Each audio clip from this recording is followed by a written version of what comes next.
development quickly between their teeth as the wheel of progress is expected to turn even faster this year, leaving those unprepared in the doldrums of inertia. Plus, youth involvement in political processes and the albatross of corruption in the political space. These are our guiding thoughts on Political Update today. I am Fisayo Ogunfuyi. Welcome.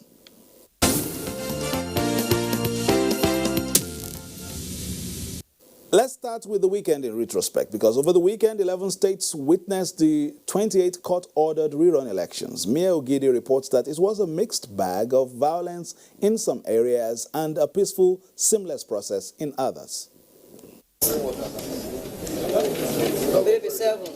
11 states having the feel of elections. Elections best described as products of the court.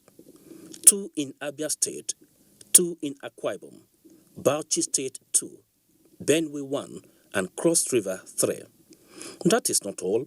Imo State also got 2, Kaduna 2, Niger State 1, Ogun State 1, Sokoto 4, while Kano has the highest number of rerun elections, that is 7. Both still and motion pictures were in agreement. Turnout was high, and materials and personnel arrived early as well in all the states. It's a history-making process today for Kano State. I've never witnessed such a peaceful election like this one. As early as 8 o'clock, all the officers that are supposed to be at their desks, they are there. The turnout is even much more encouraging. Respective INEC national commissioners were on ground, while anti-graft agencies keep close check on any likelihood of vote buying. It's free and fair. You can see people voting without intimidation. We're trying to ensure there's no vote buying, no vote selling. Snatching of ballots, snatching of result sheet will never happen this time around. It was not a cheering news in some areas, as one female corps member confirmed abducted in Okani West, Akwa Ibom State, and was not the best of times for a cameraman. I think a female copper has been adopted. About 7 male coppers managed to escape. They carted our materials away. And some persons are in custody. As I speak to you, investigation is ongoing. Somewhat sad commentary in Cross River State also, as gunmen allegedly abducted officials with materials in Abi State constituency, and one impersonator with voters' cards caught in Benue State. So far, so good. We had only one incident that is requires security intervention, and the security are taking care of it. Peaceful, as all agreed. So, INEC starts the year 2020 on sound footing, and more progress expected later in Edo and Ondo states. Mia Ogidi, NTA News.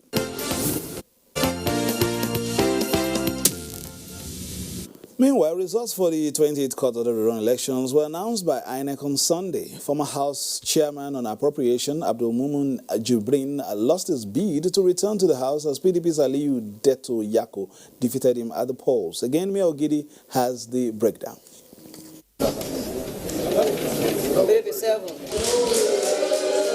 The moonslide nature of the results and the 60-40 standings of the APC and PDP tell the keenly contested nature of the elections.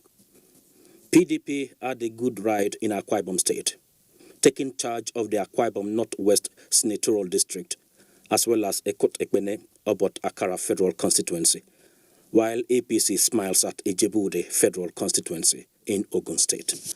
It was a favorable contest for the APC in Abi Yako Federal Constituency in Cross River State, while PDP settles scores at Bauchi State, claiming the Gamawa Federal Constituency.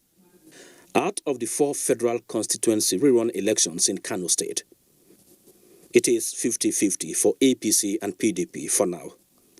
APC is in charge of Esiala Mbano Okigwe Federal Constituency of Imo State, while PDP is up at the Sokoto North-South Federal Constituency. Results of the 16 rerun elections for the state constituencies have also been announced at the state levels.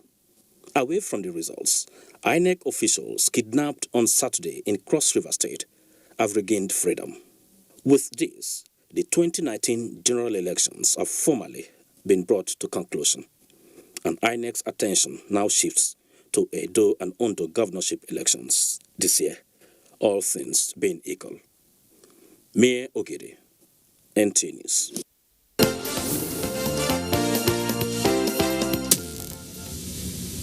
All right, that was just to give you a feel chronologically of how events unfolded out over the weekend in terms of the elections, and we want to thank Mayor Ogede for those reports. Now, Kogi State Governor Yahaya Bello and his deputy Edward Onoja was sworn in for a second term as helmsman at the Confluence State on Monday. Our correspondent Francis Udojo reports that the governor made promises of building a model administration focused on infrastructure and the economy. I will discharge my duties to the best of my ability, faithfully, and in accordance with the Constitution of the Federal Republic of Nigeria.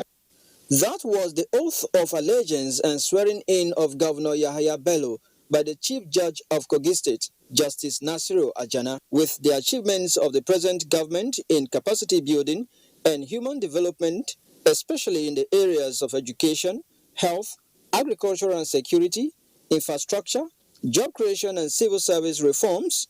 The government in this second term tends to develop Kogi State into Nigeria's foremost commercial hub through optimization of the state's geographical location, natural endowments, and human resources for a sustainable future.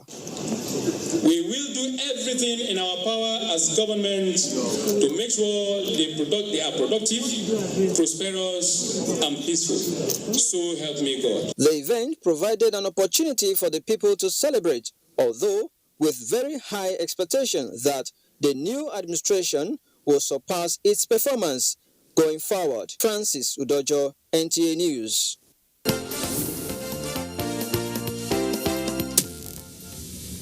And a new National Executive Committee meeting of the People's Democratic Party has announced Governor Aminu Waziri Tambuwal of Sokoto State as the new chairman of the PDP Governors Forum. Timothy Yusuf reports that Tambuwal is to replace the governor of Bayelsa State, Siraki Dixon, whose tenure will elapse on the 3rd of February. This is the 88th National Executive Committee meeting of the People's Democratic Party, and the second within a period of 10 days. It was a platform for the National Working Committee to report its operations to the larger house. Top on the meeting's agenda was to urge the Assembly to commence a comprehensive review of the Electoral Act.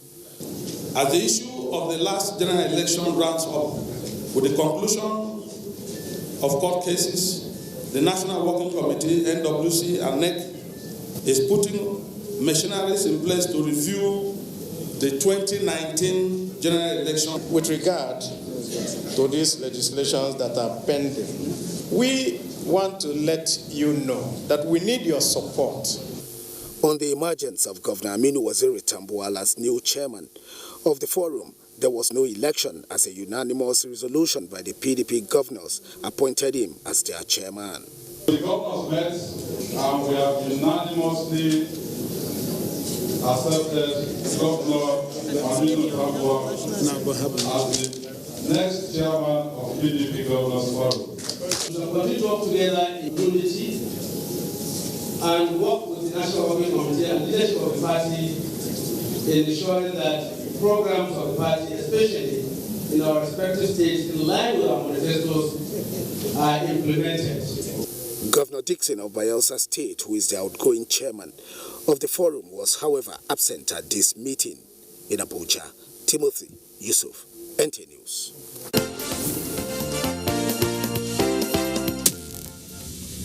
Now, a coalition of civil society groups in Imo says the political actors must obey the law and go about voicing their differences in a lawful manner, which will not derail governance in the state. The executive director discussion group, Manzo Abubakar, one of the conveners of the conference, says the people must come first over personal ambition. Because there is no perfection on this side of heaven. To err is human. The Supreme Court is supreme and can creatively, dialectically reinvent its own rules to do justice. The confidence of Nigerians in the judiciary is at its lowest, and we believe and are persuaded that the Supreme Court can help to restore it and save future elections. This is the time to apply the famous dictum, Justice must be rooted in confidence, and confidence is destroyed when right-minded people go away thinking the judge is biased.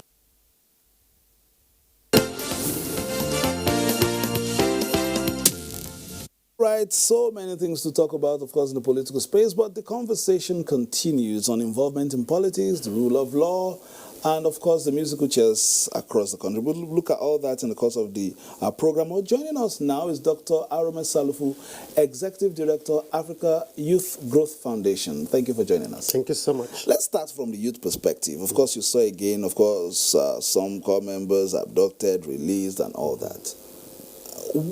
When we begin to run a conversation where the youths will completely have confidence in our society in such a way that they will think, okay, they are completely protected and covered.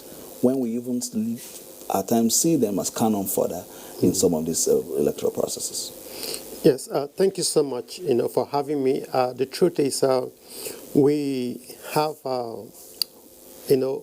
basket of challenges in our democratic journey as a country, and one of them is the challenge of youth inclusiveness, and of course undermining even their rights and safety, even when and where they try to participate actively and support the electoral and democratic process like the election.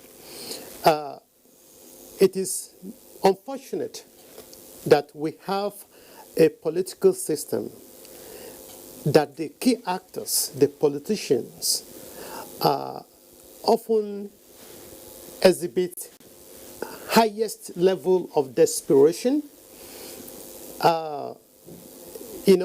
undermining the fundamental principles of democracy, which has to do with the fact that before you aspire to rule the people, to govern the people, you must remember, you must recognize that democracy itself is a government of the people, by the people, for the people.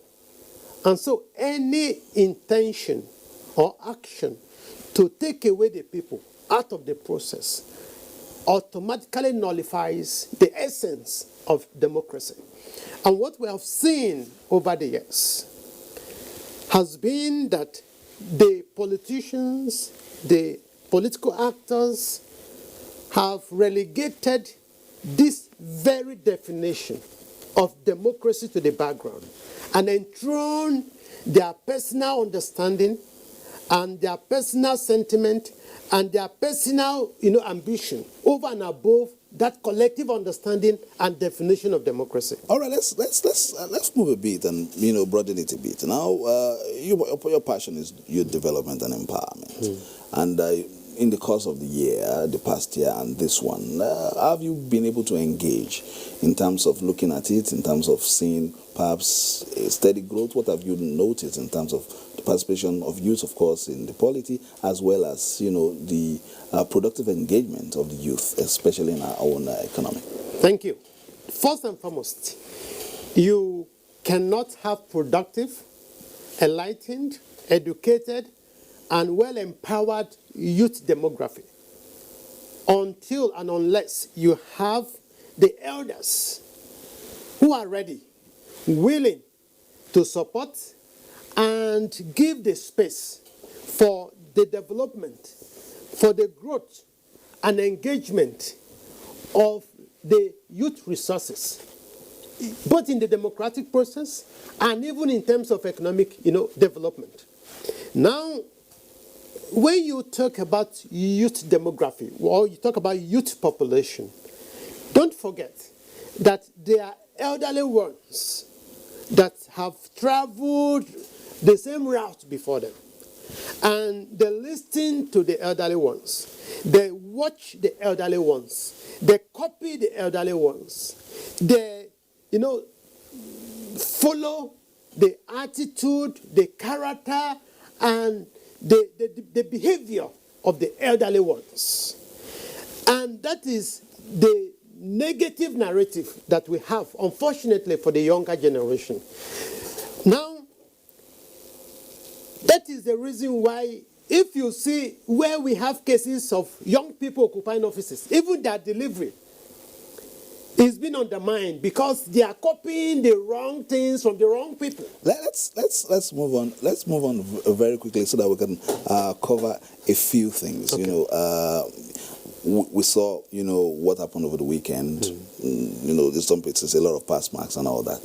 Now, moving away from, the participation of youth and all that, now looking at it as a template for the rest of the year, what have we learned? What should we be doing, especially when the off-cycle elections come around? Yeah. First and foremost, we have to recognize that INEC is desperate to redeem its image, its lost glory. The last election, in retrospect, presents an ill-prepared and well-disorganized INEC that, as at this moment, they have this opportunity to redeem their image, and I think they have tried to do so. And if they had not done this, I'm sorry, I wouldn't know what the current INEC chairman would have been able to do after now. My observation, yes, from the sidelines, we keep on talking about the umpire, but we see thugs who are part of the process. Yes. We see people you saw in some of the pictures there. That's basically not really INEC. It is our resolve to continue to perhaps make sure that the processes only favor us, not looking at the entire gamut of election itself. Very well. And then perhaps holding true to the tenets of democracy which you spoke about. Very well. You see, in our democratic process, there are so many actors. There are so many players. We have the politicians. Like my introductory remark, I have stated clearly the attitude and the character of the politicians, which of course is not the best to be desired. However, you look at the security side, the security operatives like the police, the army, the DSS. The army is not supposed to be a part of that. The army, no, of course they are not supposed to, but we have seen them in all our elections. Now you have the security dimension. Then you have the electoral, electorate. Of course you have the electorate, but you have the INEC dimension, of course. Now, the INEC dimension is that you should be able to name and shame. You should be able to punish any, electoral,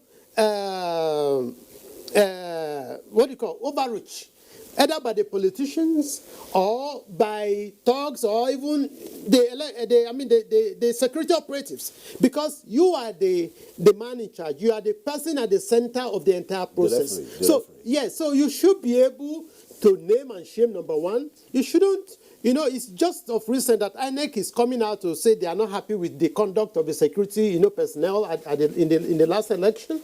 But why did it take you so long to announce to the world that the security, that were deployed did not act in accordance to the rules and to the expectations of the electoral process? So let me take you before we come to our closing,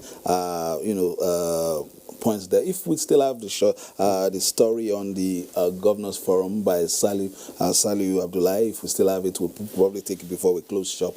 But if it's not ready, before I let you go, the Progressive Governors Forum, if we still have the report, while we get it ready by Saliu Abdullahi, before I let you go, we're talking about the off-cycle elections as a template. So what have we learned? You've still particularly not hit on the nail. What have we learned and what should we be doing going forward? Yes. Both as the electorate and also as the umpire. Good. What we have learned is that the electorates have now realized that the power belongs to them. So you can see the turnout is higher, at least almost across all the states. And one of the reasons may be because the deployment of maybe the security operatives were not as high as it used to be, because at times over deployment is equally a threat to participation of the people, because you don't even know who the security operatives are loyal to, because of what has happened over the years. So we equally realize that INEC, in this circumstance, under this current circumstance, were better prepared, better organized to engage. You could see that some of the national officers even were on ground to monitor and observe and to ensure that the right things are done, and of course to track, attitude and conduct of the officials right on this. So I think it was a better organized, better prepared, election in terms of the actions of all the actors in the entire process. All right, thank you. Let's quickly rejoin Saliu Abdullahi for a recap of the Progressive Governors Forum from last week. 21 out of 36 governors in Nigeria are members of the Progressive Governors Forum, a number the governors plan to explore in order to collectively promote good governance through a template that focuses on 5 major development areas: transport, internal security, education, health, and social investment. The essence was to review progress with the hope of dialoguing for better public service delivery to the citizens, and also approve the proposed 2020 work plan and program activities for the governance program. The forum's passion towards purposeful leadership was the reason for the formation of various steering committees that will create template for policy formulation and execution in line with the plan of the APC-led federal government. And when you say corruption, everybody looks at government. There are corruptions in the marketplaces. When you reduce measure, it's a form of corruption. There are so many indices that determine corruption and the level. So we have to have clear understanding on the indices. The governors promised to make the next level more engaging in terms of project executions across the APC states. In Abuja, Salihu Abdullahi, NTA News. I hope, Salihu, you measured well there. But before we go, let me quickly thank our guests for coming. Your political weather forecast was a bit down, but of course we'll come back and complete this conversation. Thank you for coming today. Thank you so much. That has been political updates for today on the network service of Nigerian Television Authority, Africa's finest and best, where we give you the very best of news, reviews, previews, and interviews. My name is Fisai Ogunfi. Thanking you for staying tuned. All the best, and hoping that you play your politics for the greater good. Bye-bye now.